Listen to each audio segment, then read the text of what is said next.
Buenas a todos, bienvenidos una vez más a una nueva edición de Eurasia 1945. Soy Rubén y hoy vamos a hablar de un tema que todos los españoles podíamos dedicar a nuestros vecinos, los portugueses. Me refiero a la Legión Verde portuguesa, aquellos voluntarios lusos que acudieron a Rusia a luchar contra el bolchevismo en la Segunda Guerra Mundial. Vamos, una división azul a la portuguesa. Pero antes de eso, hemos de situar a Portugal en el contexto histórico al que nos vamos a referir. Desde 1926 gobernaba en Portugal el típico régimen de derechas autoritario clásico de la década de 1920 en la mayor parte de Europa. Al frente del dictador António de Oliveira Salazar,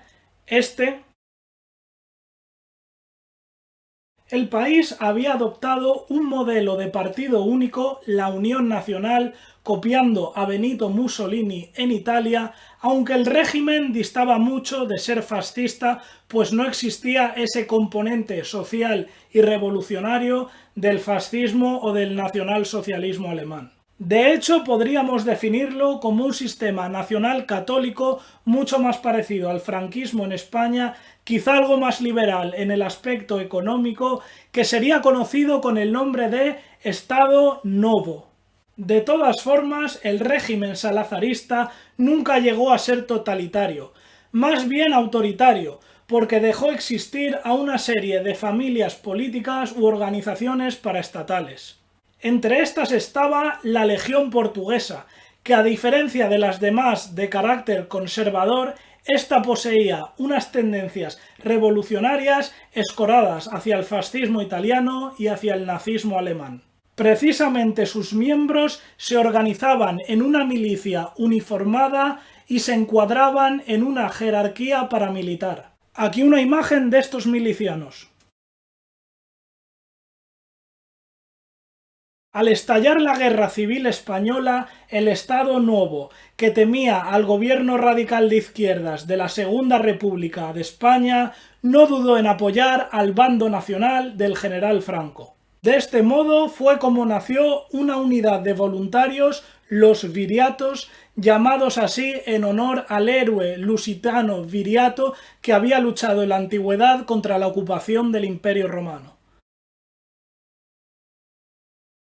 Estos viriatos, que más o menos eran unos 12.000, entre ellos muchos miembros de la Legión Portuguesa, lucharon durante toda la Guerra Civil desde el año 1936 a 1939 en la mayor parte de los frentes de la península ibérica, destacando especialmente en la batalla de Talavera de la Reina y en el asedio a Madrid. Aquí su emblema. Y aquí algunas fotografías.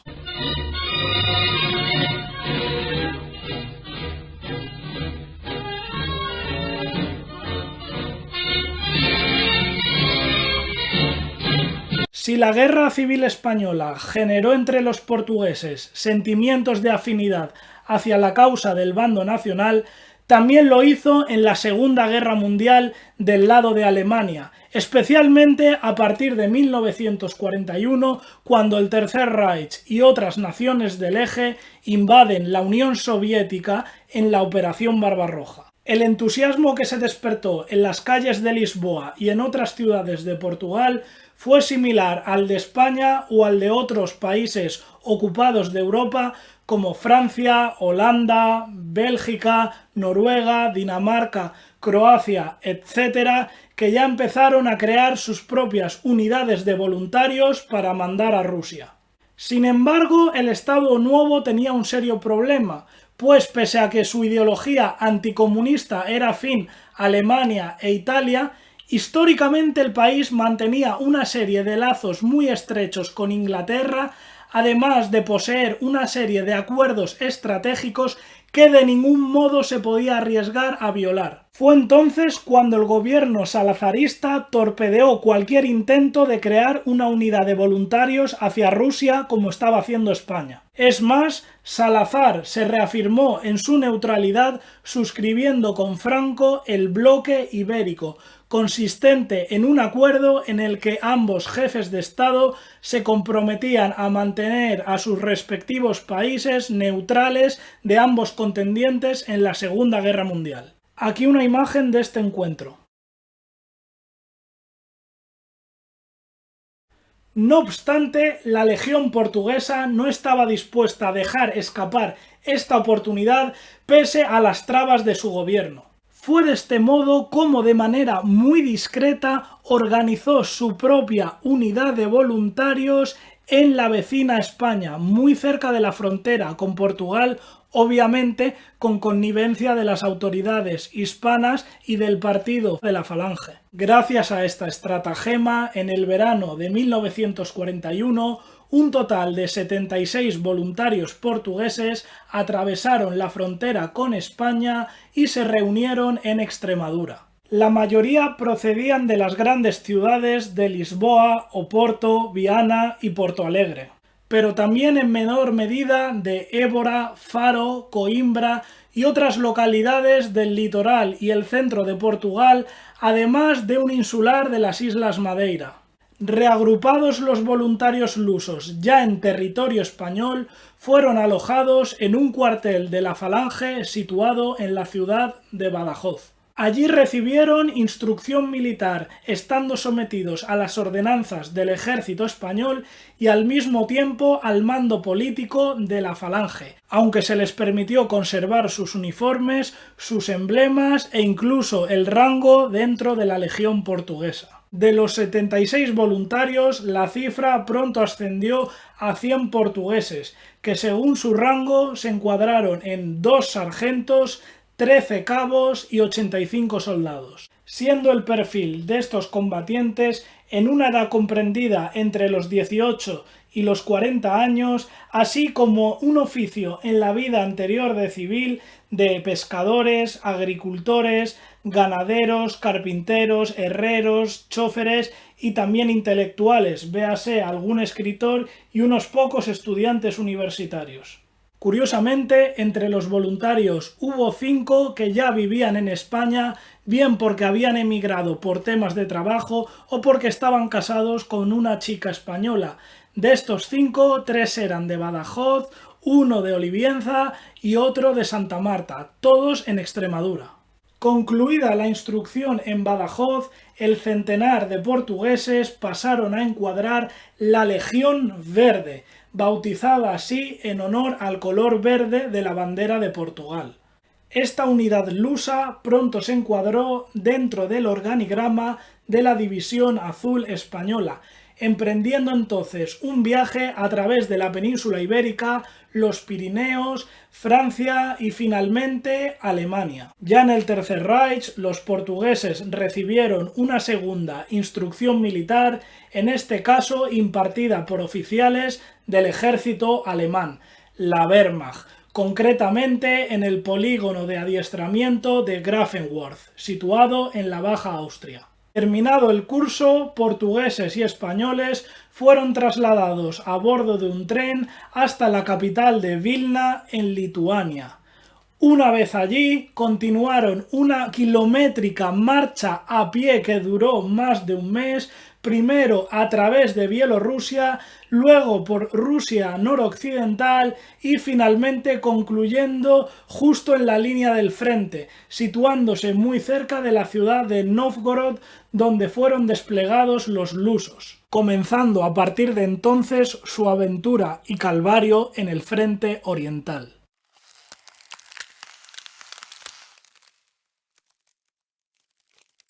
A finales de 1941, la Legión Verde portuguesa entró por primera vez en combate contra el Ejército Rojo en la batalla de Posat. En este cruento combate sobre la nieve perdería la vida el primer portugués, Joaquim da Silva, que fallecería a causa de una bala disparada por un soldado ruso. Poco después moriría Agostinho da Rocha cuando un infante soviético arrojó una granada de mano dentro de su posición y le hizo saltar por los aires. Mucho peor fue el destino con Manuel Seixas, que tras ser capturado por los soldados rusos fue deportado a un campo de concentración y moriría a causa de los trabajos forzados en el Gulag de Siberia. A pesar de que los portugueses no tardaron en darse cuenta de que habían infravalorado a sus oponentes rusos, aquello no les impidió apodarles algo así como Serapileira, que en portugués significa pies harapientos. A partir de 1942, la Legión Verde combatió junto a la División Azul Española en el río Volkhov, intentando contener las ofensivas soviéticas. Allí cayeron otros 2 portugueses, mientras que un tercero, Armando Costa, fue fusilado por deserción, lo que más o menos nos da una idea de la ferocidad de los combates que se vivieron en aquel sector. De hecho, en el río Volkhov obtuvo un portugués la primera condecoración alemana de la Cruz de Hierro, exactamente Vicente Domínguez Monteiro. Después del río Volkhov, los portugueses fueron desplegados en el asedio a la ciudad de Leningrado, que tanto Alemania como sus socios de Finlandia por el norte intentaron sin éxito rendir por hambre. Al año siguiente, a principios de enero de 1943, las tropas portuguesas, junto a fuerzas españolas, alemanas y finlandesas, pelearon al sur del lago Ladoga, muy cerca de Karelia, perdiendo durante los combates la vida 3 de los portugueses. Y es entonces cuando vamos a llegar a una de las fechas más emblemáticas, el 10 de febrero de 1943, cuando 60.000 soldados del ejército soviético van a lanzar una gigantesca ofensiva para aniquilar a la División Azul en la llamada Operación Iskra, que va a derivar en la enorme batalla de Krasni Bor.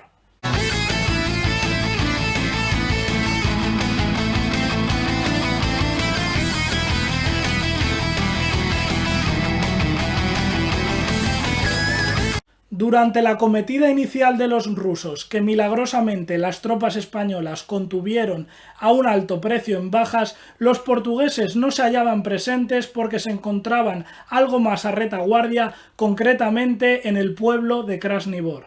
Al comprobar los lusos la que se les venía encima, inmediatamente fueron movilizados y enviados a los atrincheramientos de vanguardia, incluyendo a los servidores de intendencia a los que se entregó un fusil ante la crítica falta de personal. Así fue como durante toda la mañana un puñado de soldados portugueses mezclados entre cientos de soldados españoles resistieron las embestidas del Ejército Rojo, rechazando oleada tras oleada de infantería y también destruyendo numerosos tanques. Al final, los ibéricos se hicieron con la victoria y desarticularon la operación Iskra, eliminando a más de 12.000 soldados soviéticos. Lamentablemente, el coste fue muy alto porque más de 3.000 soldados españoles causaron baja, además de 4 portugueses de un grupo muy reducido. Entre estas 4 bajas hubo 3 muertos. El soldado Agustín Aveiro del Rosario, que falleció a causa de la detonación de un proyectil de artillería. El soldado Francisco Portela Rosa, que cayó abatido por el disparo de un francotirador mientras se encontraba excavando la trinchera. Y el soldado Antonio da Silva, que falleció en combate. A estos hubo que añadir un prisionero, José Alberto Rodríguez Estevez, este de la imagen, quien asombrosamente pasó cautivo nada menos que 11 años en un gulag de Siberia, hasta su liberación después de la muerte de Stalin en 1954, cuando a bordo del barco Sarikamis llegó al puerto de Barcelona junto a otros divisionarios. Por cierto, este portugués viviría el resto de su vida en España, ya que su esposa, Manuela Jiménez, era española de Extremadura. Tras la batalla de Krasni Bor, la Legión Verde continuó combatiendo junto a la División Azul en el asedio a Leningrado a lo largo de toda la primavera y el verano de 1943. Con la llegada del otoño y viendo cómo se complicaban las cosas para Alemania en el frente oriental, Tanto Franco como Salazar decidieron que ya era hora de sacar a las tropas españolas y portuguesas de Rusia y devolverlas a la península ibérica. Así fue como todos los peninsulares se marcharon a su patria, salvo un reducido grupo de miembros del partido La Falange, más o menos unos 2000, que conformaron la Legión Azul. Dentro de esta formación se integraron 11 voluntarios de la disuelta Legión Verde portuguesa. En concreto, un sargento, 5 cabos y 5 soldados que combatieron entre finales de 1943 y principios de 1944 al sur de la ciudad de Leningrado y al norte de la frontera con Estonia. Finalmente, en abril de 1944, la Legión Azul se disolvió y los últimos portugueses regresaron a su país. Aún así, a lo largo de 1944 y también de 1945, un total de 50 portugueses se alistarían como voluntarios en las Waffen-SS, concretamente unos pocos miembros de la Legión Verde, pero la mayoría inmigrantes lusos dispersos sobre diversos países de Europa. Muchos de estos hombres continuarían peleando contra los rusos casi hasta los últimos minutos de existencia del Tercer Reich. De los 100 voluntarios portugueses que pasaron por la Legión Verde entre los años 1941 y 1944, causaron baja un total de 42. Entre estos, 21 fueron muertos, hubo un prisionero, además de 20 heridos. A su regreso a Portugal, los veteranos de la Legión Verde fueron recibidos como auténticos héroes, sobre todo por los mandos y cuadros de la Legión Portuguesa. Sin embargo, el régimen salazarista se sentía bastante incómodo con este asunto, pues la Legión Portuguesa recordaba demasiado a las potencias del Eje, precisamente en unos momentos en los que Portugal intentaba congraciarse con los vencedores de la Segunda Guerra Mundial. Como ilegalizar a esta enorme organización paramilitar era un riesgo muy alto, pues por aquel entonces poseía más de 50.000 miembros que podían alzarse en armas, se optó por una solución mucho más pragmática. Básicamente se la convirtió en la nueva Guardia Territorial de Portugal. De este modo se disimulaba ante los aliados y al mismo tiempo se mantenía contentos a los legionarios.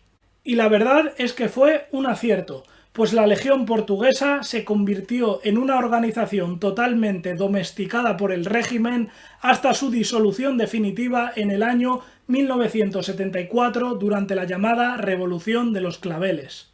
Precisamente uno de los personajes clave en la Revolución de los Claveles y en la traída de la democracia a Portugal va a ser un antiguo excombatiente de la Legión Verde portuguesa. Hablo del general Antonio Sebastião Ribeiro de Espínola, quien habiendo peleado dentro de las filas de la División Azul contra los rusos en el asedio a Leningrado durante el año 1942, a su vuelta a Portugal hizo una carrera meteórica dentro de las Fuerzas Armadas, alcanzando la vicejefatura del Estado Mayor. Desde este puesto tan ventajoso dentro del ejército fue decisivo para derrocar al régimen salazarista e instaurar la democracia. Pero la cosa no acabó ahí, pues Espínola, este exveterano de la Legión Verde, se convirtió en el primer presidente de la etapa democrática del país luso. Dicho esto, la existencia de la Legión Verde, pese a ser una unidad diminuta dentro de los millones de combatientes del Eje en el frente oriental, tuvo una importancia capital para el futuro de la historia de Portugal. Ahora me gustaría mostraros una serie de fotografías de los voluntarios portugueses en el frente del Este, que además van a ir acompañadas con los nombres del centenar de combatientes que pasaron por las filas de la Legión Verde.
Hasta aquí el vídeo de hoy, espero que os haya gustado y hayáis aprendido mucho.